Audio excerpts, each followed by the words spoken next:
ନମସ୍କାର, ମୁଁ ରୂପେଶ। ଆଜିର ଯୁଗରେ ମାନବର ସମାଜର ଓ ପ୍ରଶାସନର ସୁଗୁଣ ଦୁର୍ଗୁଣ କିପରି ରହିଛି ତାହା ମନେ ପକାଇ ଦେଉଛି। ଯଥା ନିଜର ଭୁଲ ଠିକ୍ ବୁଝିପାରିବେ ବୋଲି ଓ ସମସ୍ୟାର ସମାଧାନ କରିପାରିବେ ବୋଲି ଆଶା କରୁଛି। ଆଜି ଏକ ନୂଆ ବିଷୟ ନେଇ ଆରମ୍ଭ କରୁଛି, ଯାହାର ନାଁ ସୁନ୍ଦର ମୋ ଭାରତ। ତେବେ ଆସନ୍ତୁ ଜାଣିବା ଏହି ପ୍ରୋଗ୍ରାମ ମାଧ୍ୟମରେ। ଆହା କି ସୁନ୍ଦର ଆମରି ଭାରତ, ପ୍ରକୃତିର ଶୋଭାପୂର୍ଣ୍ଣ। ଆହା କି ସୁନ୍ଦର ଆମରି ଭାରତ, ପ୍ରକୃତିର ଶୋଭାପୂର୍ଣ୍ଣ।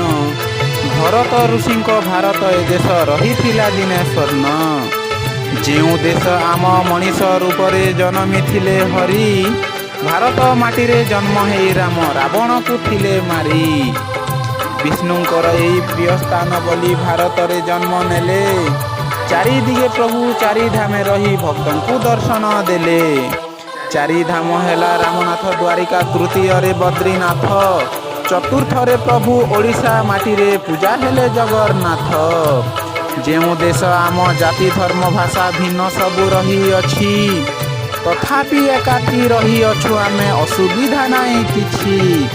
ସୁନା ଦେଶକୁ ଯେ ଚୁନା କରିଥିଲେ ବିଦେଶୀ ସରକାର ଆସି, ନିରୀହ ଲୋକଙ୍କୁ ଟାଣୁଆ ନେତାଙ୍କୁ ନିର୍ଦ୍ଦୋଷରେ ଦେଲେ ଫାଶୀ। ତଥାପି ଆମର ସ୍ୱାଧୀନ ସଂଗ୍ରାମୀ ପଛକୁ ନ ହଟି ଜମା, ବିଦେଶୀ କୁକୁର କାମୁଡ଼ି ଆସିଲେ ଦେଉଥିଲେ ତାଙ୍କୁ କ୍ଷମା। ଭାରତ ମାଟିକୁ ରଖିବା ପାଇଁ କି କେତେ ବୀର ପ୍ରାଣ ଗଲା, ମହାବୀର ମହାନେତା ଥିଲେ ବୋଲି ଏ ଦେଶ ସ୍ୱାଧୀନ ହେଲା। ଆଜି ବି ଅମର ରହିଅଛି ଦେଶେ ତାଙ୍କ ସ୍ମୃତି ସବୁ କାର୍ଯ୍ୟ। ଜ୍ଞାନ ଗୌରବେ କହୁଥିଲେ ନେତା, ଆମେରେ ପ୍ରକୃତ ଆର୍ଯ୍ୟ। ଭଗବାନ ରୂପେ ସ୍ୱାଧୀନ ସଂଗ୍ରାମୀ ଦେଶକୁ କଲେ ସ୍ୱାଧୀନ। ଅମର ରହିଛି ରହିବ ଅମର ତାଙ୍କ ସ୍ମୃତି ଚିରଦିନ। 1947 ମସିହା ଅଗଷ୍ଟ 15 ଦିନ, ଖୁସିରେ ଲହରୀ ଖେଳିଗଲା ସତେ ଭାରତ ସ୍ୱାଧୀନ ମନ। ଆମ ଦେଶ ଯେବେ ସ୍ୱାଧୀନ ପାଇଲା, ରାଗ ହେଲେ ଦୁଇ ଦେଶ। ଭାରତ ଆମର ସୀମାରେ ପଶୁଛି, କରିବା ତାହାକୁ ଶେଷ। ଏଇଆ ଭାବି ମନେ ଚୀନ ପାକିସ୍ତାନ ହେଇଗଲେ ଏକଜୋଟ। ସାପ ପଡ଼ି ଦୁହେଁ ଗର ଗର ହୋଇ ମାରି ଚାଲିଛନ୍ତି ଚୋଟ।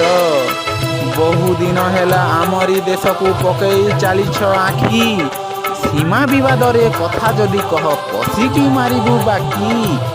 ବହୁ ବର୍ଷ ହେଲା ସହି ଆସିଅଛୁ ବିଦେଶୀଙ୍କ ଅତ୍ୟାଚାର, ଆମେ ବି ପ୍ରକୃତ ସ୍ୱାଧୀନ ପାଇଛୁ, ଯୁଦ୍ଧ କର ଏଇଥର। ଆମ ପରିଦେଶ ନାହିଁ କେ ମହିରେ ସତ୍ୟ ଧର୍ମ ନ୍ୟାୟ ହୋଇ, ଅହିଂସା ଭାବନା ରହିଛି ଭାରତେ, ମହିରେ ଅଛି କି କେହି। ଯାହା ସହିଥିଲୁ ଯାହା ସହିଅଛୁ ସେ ସବୁ ଏବେ ନା ନୁହଁ। ଆମ ପ୍ରଧାନମନ୍ତ୍ରୀ ମୋଦିଜୀ କହନ୍ତି ଶତ୍ରୁ ସାବଧାନ ରୁହ। ଧନ୍ୟବାଦ। ହ୍ୟାଲୋ, ରୁହ ରୁହ ରୁହ, କୁଆଡ଼େ ମାଡ଼ି ଆଉଛ? ପ୍ରୋଗ୍ରାମ ସରିଗଲାଣି, ଦେଖାଯାଉନି ପୁଣି କୁଆଡ଼େ? ହଁ, ସାବାସ ଭାଇ ସାବାସ। ସତରେ ତମ ପ୍ରୋଗ୍ରାମରୁ ପୁଣି ଥରେ ଭାରତର ସୌନ୍ଦର୍ଯ୍ୟ, ସାହସ, ପ୍ରକୃତି ସବୁକିଛି ମନେ ପଡ଼ିଲା। ସତରେ ତମକୁ ଧନ୍ୟବାଦ। କିନ୍ତୁ ଆଉ କିଛି କହିବାର ଦରକାର ଥିଲା। କ'ଣ କହିବାର ଦରକାର ଥିଲା କୁହ? ସୁଯୋଗ ଦେଇଥିବାରୁ ବହୁତ ବହୁତ ଧନ୍ୟବାଦ। ଭାରତର ସୁନ୍ଦରତା ବଖାଣି ତ ଦେଲ, ପ୍ରକୃତରେ ଭଲ କଥା ତମେ କହୁଥିଲ। ଆଉ କିଛି ରହିଗଲା ତୁମେ କହି ନାହଁ, ବାକି ଯାହା ରହିଅଛି କହୁଅଛି ଚାହଁ। ନାରୀଙ୍କୁ ସମ୍ମାନ ଦିଅ କହ ସରକାର, ଆଜି ବି ରହିଛି କେସ୍ ନାରୀ ବଳାତ୍କାର। ଦୋଷୀଙ୍କୁ ତ ତୁମେ ଏଠି ଦଣ୍ଡ ଦିଅ ଅଧା, ସେଥିପାଇଁ ଦୋଷୀ ମନ ହୁଏ ନାହିଁ ବାଧା। ଭାରତରେ ଦୁର୍ଘଟଣା ଏତେ ଯେ ହେଉଛି, ଶହ ଶହ ଜୀବନ ତ ଦିନରେ ଯାଉଛି। ଗାଡ଼ିଟିର ସ୍ପିଡ଼ ତୁମେ ଦେଉନ କମେଇ, 800 ସିସି କର ପଇସା ଜମେଇ। ଗାଡ଼ି ସ୍ପିଡ଼ ଯୋଗୁଁ ସତେ ଆକ୍ସିଡେଣ୍ଟ ହେଉଛି, ସେହି ସ୍ଥାନେ ମନୁଷ୍ୟର ଜୀବନ ଯାଉଛି। ସ୍ପିଡ଼ କମ୍ କର ତୁମେ କମ୍ପାନୀକୁ କହି, ଦୁର୍ଘଟଣା ନିଶ୍ଚିତ ଦିନେ ହ୍ରାସ ଯିବ ହୋଇ। ସ୍ମାର୍ଟ ଭାରତ କହୁଛ ନେଟୱାର୍କ କରେଣ୍ଟ ନାହିଁ, କେତେ ଲୋକ ମରିଲେଣି ତୁମ ସେବା ଚାହିଁ। ସହରରେ ନେଟୱାର୍କ କରେଣ୍ଟ ସବୁ ତ ସୁବିଧା, ଗାଁ ଗଣ୍ଡାରେ ଏବେ ବି ଅଛି ଅସୁବିଧା। ଘର ଦେଲ ଗରିବଙ୍କୁ ଛୋଟ ହୁଏ ତାହା, ବଡ଼ ଟିକେ କରିଥାନ୍ତ କଲ ଯଦି ଆହା।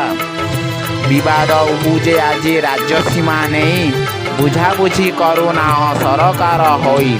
କୋଟିଆକୁ ଆନ୍ଧ୍ରା କହେ କରିଦେବି ମୋର। ଓଡ଼ିଶାର ସ୍ଥାନ ସିଏ ଛାଡ଼ିବ କି ତାର? ପୁଅ ଝିଅ ମିଶି ଯେବେ ଶିକ୍ଷା ଲାଭ କଲେ, ସେଇଦିନୁ ପୁଅ ଝିଅ ନଷ୍ଟ ହେଇଗଲେ।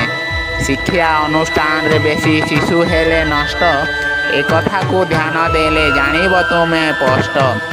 ପ୍ରଶାସନ ହୋଇ ଯଦି ଶୋଇ ପଡ଼ିଥିବ, ଏପରି ସମସ୍ୟା ବେଶୀ ଆଗକୁ ବି ହେବ। ଜନସାଧାରଣ ଯଦି ସୁବିଧା ପାଇବେ, ଜୟ ଜୟ ଭାରତ ମାତା ନିଶ୍ଚୟ କହିବେ। ଧନ୍ୟବାଦ।